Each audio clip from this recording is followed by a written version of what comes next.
Have you ever looked at your grown child or even a grandchild and thought, why don't they listen anymore? Maybe you asked them to do something simple, put their shoes away, stop scrolling through their phone during dinner, or just call you once in a while, and it's like your words went straight into thin air. And you're left standing there, wondering, was it me?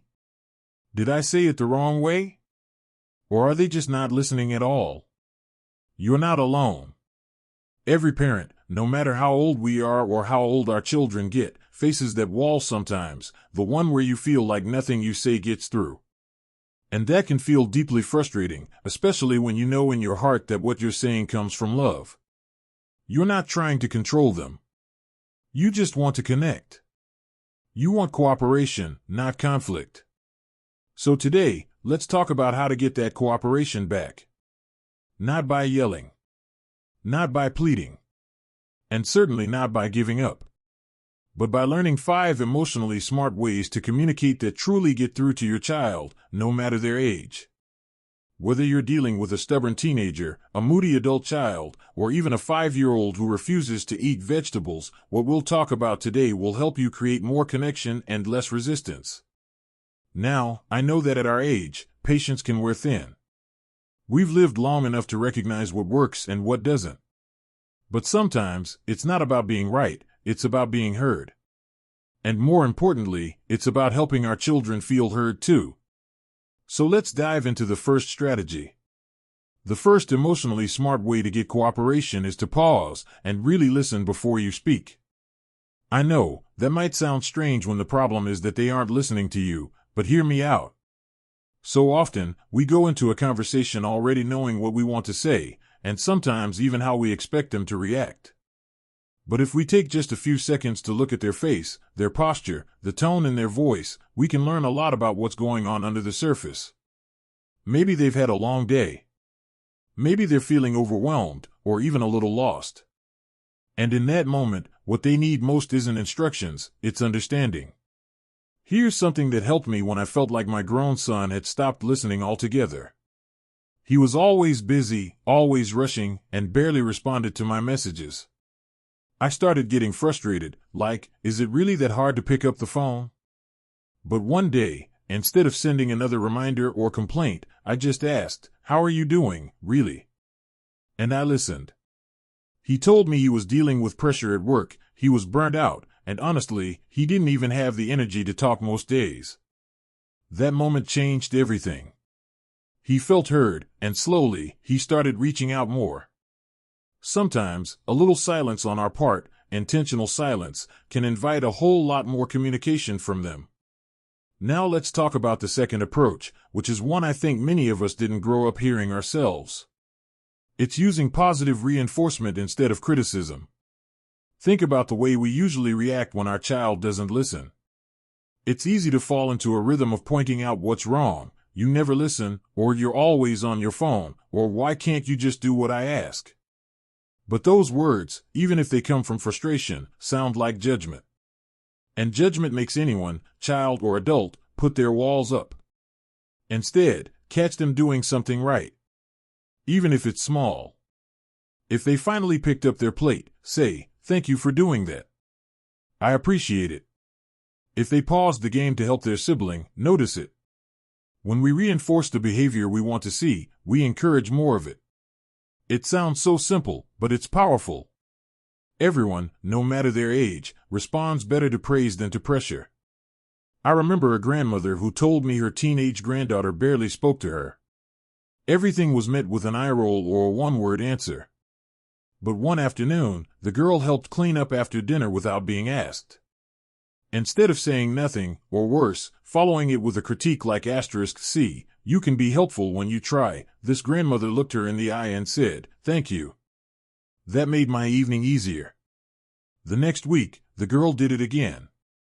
And again. Why? Because she felt seen for something good. And when kids, even the big ones, feel appreciated, they start to lean in instead of pulling away. Now, the third strategy is a bit more personal, and it takes courage, but it's worth it. It's sharing your why. So often, we tell our children what to do, but we forget to tell them why it matters to us. Not the lecture style because I said so or because I know better, but the real reasons. The emotional reasons. Let me give you an example.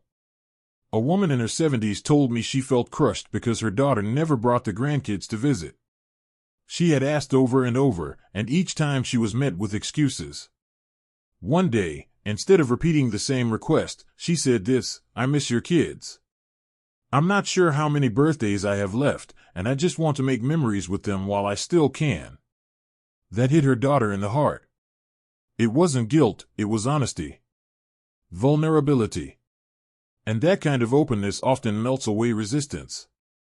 When you share your why, when you say, "I ask you to call me not to bother you, but because I miss your voice," or "I remind you to eat healthy because I love you and I want you around for a long time," it shifts the conversation. It moves it from commands to connection. And connection is the real key to cooperation. So take a breath. This doesn't require you to change who you are. It just asks you to open the door a little wider, to show them that behind every request is love, not control. And when they feel that love, they're far more likely to listen. Now that we've looked at how listening deeply, using positive reinforcement, and sharing your emotional reasons can open up communication, let's keep this momentum going. You might be surprised how even the smallest shift in how we speak can bring about the biggest changes in how our children respond.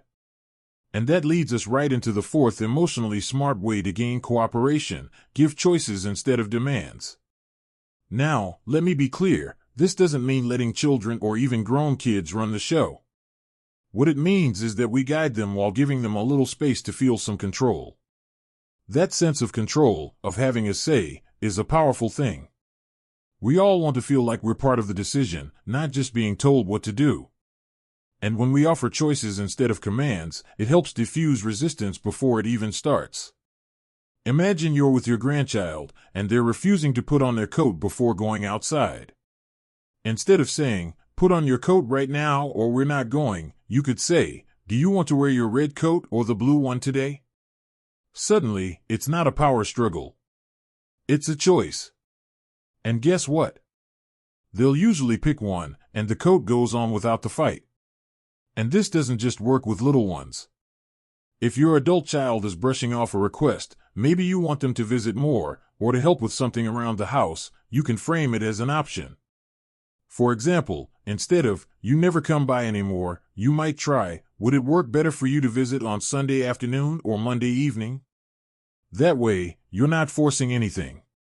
You're inviting them in, with flexibility. I remember one gentleman, a retired teacher, who said he used to feel helpless when his grown kids ignored his texts. He felt forgotten, dismissed. But instead of texting things like, "Why don't you ever reply?" he started saying, "Hey, I'd love to talk this week. What day works best for you?" Just that small shift made a world of difference. His kids didn't feel nagged. They felt considered. When we let people choose their path toward cooperation, they're much more likely to walk it willingly. No one wants to be forced. But most people want to feel respected. Giving choices says, "I respect you," and that message is heard far louder than any demand ever could be. And speaking of being heard, this brings us to the fifth and final emotionally smart approach, something that's easy to forget in the heat of the moment, but incredibly powerful once you start doing it: respond, don't react. It's natural to react when our kids push back, ignore us, or talk with a tone that makes our blood boil. Maybe you ask them to help out and they sigh, roll their eyes, or say something sharp like, "I'm busy, can't you handle it yourself?" At that moment, our instincts kick in. We feel hurt, disrespected, and often we snap back. We say things like, "Don't you talk to me that way," or "After all I've done for you," and just like that, the wall goes up. But reacting in that way usually leads to more distance, not more understanding. So instead, the next time that moment hits, when you feel your patience about to boil over, try pausing. Take a breath. And ask yourself, what do I really want here? Do I want to be right? Or do I want to be heard? Do I want to prove a point, or do I want to build a bridge? When you respond, instead of react, you give yourself a moment to shift from frustration to clarity. You might say, "I hear that you're busy, and I also need a little help. Can we figure out a time that works for both of us? That's not weak. That's strong communication. That's maturity. And it sets a tone they'll remember, even if they don't show it right away. I had a neighbor, lovely woman, in her late 60s, who once told me her teenage grandson would explode in anger whenever she asked him to clean up. She used to react with yelling or threats. But then she started taking a breath first. Instead of reacting, she began responding with calm, simple statements like, "I can see you're upset. I'm going to step back for a bit, and we'll talk when you're ready." Over time, his anger didn't have a place to stick. It melted. He started helping more. Not overnight, but gradually. When we stay calm, we stay in control, not of them, but of ourselves. And that's the most powerful kind of leadership a parent or grandparent can offer. So if your child doesn't listen, don't take it as failure. Take it as a moment of opportunity. A moment to pause, to shift, and to reach out in a different way. When we approach our children not with control, but with emotional clarity, their defenses drop. And when the defenses drop, real communication and cooperation can grow. Let's be honest, getting your child to cooperate isn't about winning a battle. It's about building a relationship. One that continues to grow even as they get older, even when life gets noisy and fast. Because beneath all the distractions and distance, our children still need us. They need our guidance, our patience, our love. And sometimes, they just need us to approach them with fresh eyes and an open heart. Sometimes we think that at our age, parenting should be easier. Maybe we imagined that once our children were grown, the difficult parts would be behind us. But the truth is, parenting doesn't stop, it just changes. And one of the hardest shifts to make is learning how to influence with love instead of control. Especially when your child isn't listening, or when their choices leave you worried, disappointed, or even hurt. But here's the thing, when you use emotionally smart approaches, like pausing to listen, offering genuine praise, sharing your deeper why, giving choices, and choosing to respond calmly, you're not just solving a temporary problem. You're building a more respectful, trusting relationship. And that's something that lasts much longer than any single conversation or conflict. The beauty of these strategies is that they're gentle, but powerful. They don't rely on volume, guilt, or fear. They rely on wisdom, and you, my friend, have plenty of that. You've lived through enough to know that shouting might get results in the short term, but it rarely brings people closer. What does bring people closer is connection. And connection is created, moment by moment, through small choices in how we speak, how we listen, and how we show up in our relationships. Now, I know there might be someone watching this who's thinking, "I've tried all that. I've been kind, I've been patient, and they still shut me out." If that's you, I want you to know, your effort matters. Even if they don't respond the way you hoped, even if it feels one-sided right now, you are planting seeds. And seeds don't grow overnight. But given enough warmth, consistency, and space, they often bloom when you least expect it. Sometimes your child isn't listening not because they don't love you, but because they're overwhelmed by their own world. Or they're used to conflict and don't know how to step into something softer.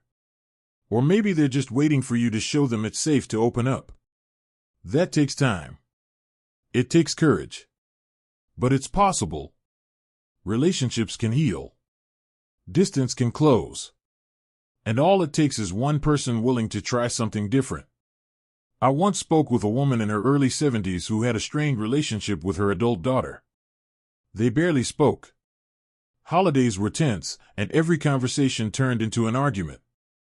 She felt heartbroken. But instead of giving up, she wrote her daughter a simple letter, not to lecture or defend herself, but to share her heart. She wrote, "I miss you. I love you. I know we've both made mistakes, but I want us to try again." She didn't hear back for weeks. But then one day, her daughter called. They talked. They cried. And slowly, they began to rebuild. Not perfectly, but with more kindness than before. You see, sometimes we think listening is about words, but it's more than that. It's about presence. It's about creating space for someone to feel safe enough to let their guard down. And the older we get, the more we realize it's not about being right. It's about being real. Real love. Real patience. Real conversations. Now, as we bring this conversation to a close, I want to leave you with something simple but powerful. You don't have to get everything perfect. You just have to stay present. Children, no matter how old they are, don't need a perfect parent. They need a consistent one. A parent who shows up with kindness, who listens without interrupting, who sets boundaries without punishment, who offers love without conditions. If your child doesn't listen today, try again tomorrow. Use one of these tools we talked about. Don't try to do all 5 at once. Just pick one. Maybe you'll start by offering a choice instead of a command. Maybe you'll practice pausing instead of reacting. Maybe you'll say, "I love you, and I just want to understand," instead of launching into another explanation. Each one of these is a small, quiet act of love, and love always has power. And don't forget to care for yourself in this journey. Parenting, even as a grandparent, is emotionally taxing. Set boundaries when you need to. Give yourself grace when things get hard. And surround yourself with people who remind you of your strength and your worth. You've already done so much for your family. Now it's time to relate to them with wisdom, not worry.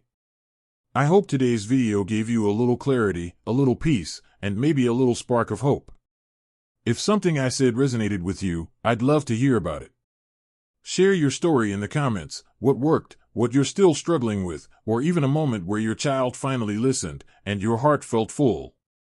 You're not alone in this. So many of us are walking the same path, quietly, hoping to reconnect with the people we love most. If this video helped you in any way, I invite you to give it a like. It really helps this message reach more parents, grandparents, and caretakers who might need it. And if you'd like more gentle, wise, and practical tips for parenting and family care after 60, don't forget to subscribe. We've got more helpful conversations coming your way. Above all, remember this: it's never too late to be heard. And it's never too late to listen differently. You've got this. And I'm right here with you. Here's to strong families, softer hearts, and the kind of communication that heals instead of hurts. Thank you for spending this time with me today, and I'll see you again soon.